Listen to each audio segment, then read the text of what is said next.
काफ़ी ठंड थी। मेरे हिसाब से तो बहुत ही ठंड थी। आज सूर्यदेव ने दर्शन दिए, यानी कि उनका तेज प्रकाश जिसमें एक गर्माहट है वो प्राप्त हो रही है और खिड़की से छनती हुई धूप आ रही है। और मुझे लगा यही एक मौका है कि एक वीडियो बना दी जाए। 5 मिनट मैंने अपने इस सेटअप में लिए और वीडियो बनाने का जो मुझे एक क्या कह सकते हैं ख्याल आया या कह लीजिए प्रेरणा मिली, वो कैसे मिली, हंसी आएगी आपको सुन करके। मैं यहाँ खिड़की के पास बैठी थी, हमारे यहाँ से एक ई रिक्शा गया। उस ई रिक्शा में गाना बज रहा था, चाँद सी महबूबा हो मेरी अगर, मैंने ऐसा सोचा था, हाँ तुम बिल्कुल वैसी हो जैसा मैंने सोचा था। ये शब्द हैं। मैं क्षमा चाहती हूँ, शायराना अंदाज में कविता के रूप में मुझे कहना नहीं आता, लेकिन मुकेश जी ने ये गीत बहुत अच्छा गाया है। और उस गीत के मुखड़े से मुझे शब्द मिला चाँद। चाँद। तो ये वीडियो अब उस पर चलेगी।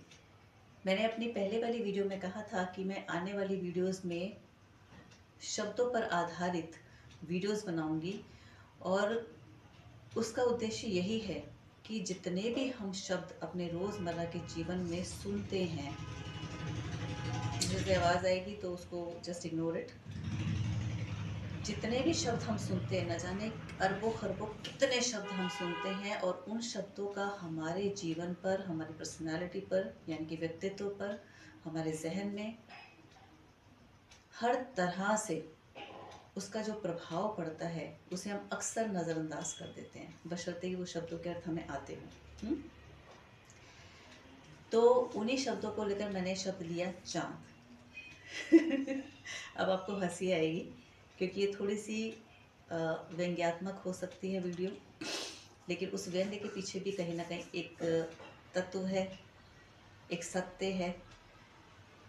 और जैसा कि मैं कहती हूँ कि एक सहजी वीडियो मैं बना देती हूँ, तो उसके आधार पर मैं ये वीडियो बना रही हूँ। हमने शब्द लिया चाँद। आध्यात्मिक रूप से हम देखें, अपनी कथाओं के रूप से हम देखें, तो चाँद का अपना एक महत्व है। चाँद एक ग्रह है जो सूर्य के प्रकाश से प्रकाशित होता है ना। और सूर्य का प्रकाश इतना तेजोमय है, इतना ऊर्जावान है कि उसे हम सामने से नहीं देख सकते। तो उसके प्रकाश से जो प्रकाशित हो रहा है चाँद, उसमें एक शीतलता है जिसे हम देख पाते हैं और वही शीतलता हमें आकर्षित करती है। लेकिन शायरों ने और कवियों ने उस चाँद को इतना खूबसूरत बना दिया है कि उस चाँद से ज़्यादा खूबसूरत कुछ नहीं हो सकता। वो इतना खूबसूरती का प्रतीक बन गया है कि कितने वर्षों से यही चला आ रहा है कि चाँद सा उसका चेहरा हो, या चाँद सी उसकी महिमा हो, चाँद सा ये, चाँद सा वो। बट अगर भौतिक रूप से देखें तो चाँद क्या है? एक ग्रह है। वैज्ञानिक चाँद तक पहुंच चुके हैं, तो वो जो हमें दिखाते, तो वहाँ चाँद को अगर हम देखें तो क्या वो वास्तव में खूबसूरत है? मन को समझाना पड़ेगा, क्योंकि हम बहुत समय से सुन रहे हैं चाँद खूबसूरत है, चाँद खूबसूरत है, चाँद खूबसूरत है, और उसके जितना खूबसूरत कुछ नहीं है ना। लेकिन वो एक ग्रह है, और अगर हम अपने आध्यात्मिक या ज्योतिष शास्त्र के अनुसार देखें तो वो एक मन का कारक है। हमारी जो भावनाएं हैं, वो सारी भावनाएं हमारे चंद्रमा से जुड़ती हैं। और वैसे हम अपने कथाओं में देखें तो चंद्रमा, चाँद एक पुरुष तत्व है। तो ऐसे ही बैठे बैठे ख्याल आया कि उन शब्दों के यदि हम अर्थों में जाएं तो कभी ना कभी हम ही उलझ जाते हैं। और वो उलझना क्या है कि जब आप सत्य की तरफ जा रहे हो, जब वास्तव में आप श्रवण करके मनन करते हैं, मंथन करते हैं। श्रवण यानी कि जैसे मैं कह रही हूँ और व्यक्ति सुन रहा है, या हम किसी को सुन रहे हैं, तो वो हो गया हमारा श्रवण। उसके बाद एक मनन चलता है भीतर में, और वो मनन इतना चलता है कि वो मंथन मंथन आप समझ लीजिए कि अब आप जिस विषय को सोच रहे हैं या जिस लक्ष्य के लिए जा रहे हैं, वो एक मंथन को मानता है। मंथन की मांग करता है ना। तो ये मत सोचिएगा कि आप इन शब्दों के प्रभाव से कहीं बच जाएंगे, हम नहीं बच पाते। तो कहीं ना कहीं उन शब्दों के प्रभाव से हम उस इल्यूजनरी वर्ड को बिल्कुल सत्य मान बैठते हैं, सत्य मान बैठते हैं। जैसे चांद का मैंने सिर्फ एक उदाहरण लिया, इसका अर्थ ये नहीं कि चांद सुंदर नहीं है, उसकी खूबसूरती नहीं है, या कहीं ना कहीं उसका कोई महत्व नहीं है। अत्यधिक महत्व है। प्रकृति की एक एक कृति का, एक एक वस्तु का अपने स्थान पर महत्व है। वो हमारी दृष्टि है कि हम उसे कैसे देखते हैं। मैं बात कर रही हूँ सत्य पर आने की।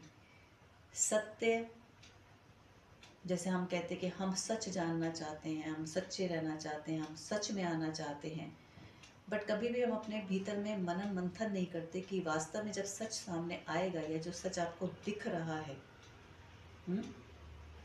क्या आप उसको स्वीकार कर पा रहे हैं?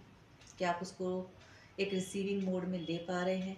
क्या आप उस सच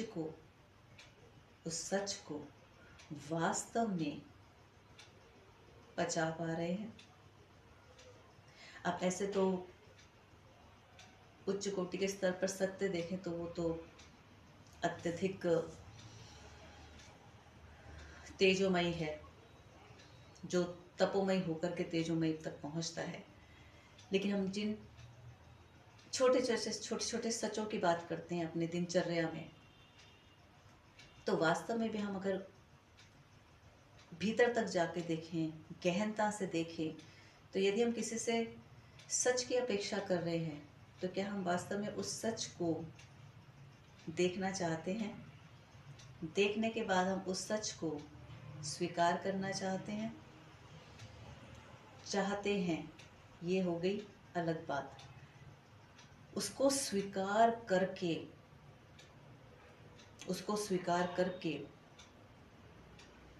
अपने आप में स्थिर रह सकते हैं, क्योंकि जो सत्य है वो पचाने में इतना आसान नहीं है।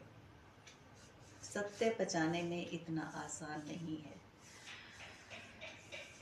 तो देखिए बात कहाँ से कहाँ तक आ गई, शब्द से आ गई कि एक चांद को मैंने भौतिक रूप से भी देखा, एक चांद को मैंने आध्यात्मिक रूप से भी देखा, एक चांद को मैंने एक ज्योतिष शास्त्र के अनुसार भी देखा, और एक चांद को मैंने उन शायरों से, उन लेखकों से, उन कवियों के माध्यम से भी देखा। तो हमने शायरों और कवियों ने जो हमें दिखाया, चांद का प्रकाश, उसकी शीतलता, उसका सौंदर्य, हमने वो पकड़ लिया, जबकि वो अपने आप में मिथ्या है। मिथ्या जो है नहीं, लेकिन हमें प्रतीत हो रहा है। बाकी के तीन हमने पीछे छोड़ दिए।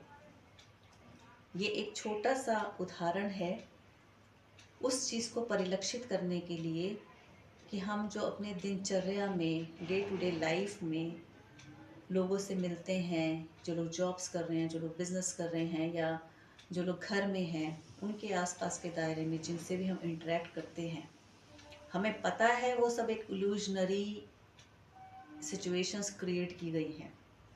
एक कल्पना जगत हमारे सामने रच दिया गया है, क्रिएट कर दिया गया है, और हम जान रहे हैं कि वास्तव में सच क्या है। मैंने कहा ना, हमारे जो आसपास की भीड़ है उसका सच क्या है। जानते बूझते हुए भी हम उस सच को एक्सेप्ट करने में हिचकिचाते हैं। पता नहीं ये बात आप समझ पा रहे हैं कि नहीं, लेकिन ये बड़ी गहरी बात है कि जानते बूझते हुए भी हम उस सच को एक्सेप्ट नहीं कर पाते हैं, और कहीं ना कहीं एक्सेप्ट ना करने की वजह से हम अपने उस इल्यूजनरी वर्ल्ड में विचरण करते रहना ज़्यादा पसंद करते हैं। और अंदर से इच्छा क्या होती है कि हमें सच चाहिए, फला हमसे सच बोले, हमसे पारदर्शी रहे, ट्रांसपेरेंट रहे। यही तो होता है, चाहे आप घर में हो, चाहे आप समाज में हो, चाहे आप जॉब में हो, चाहे आप बिजनेस में हो, है ना।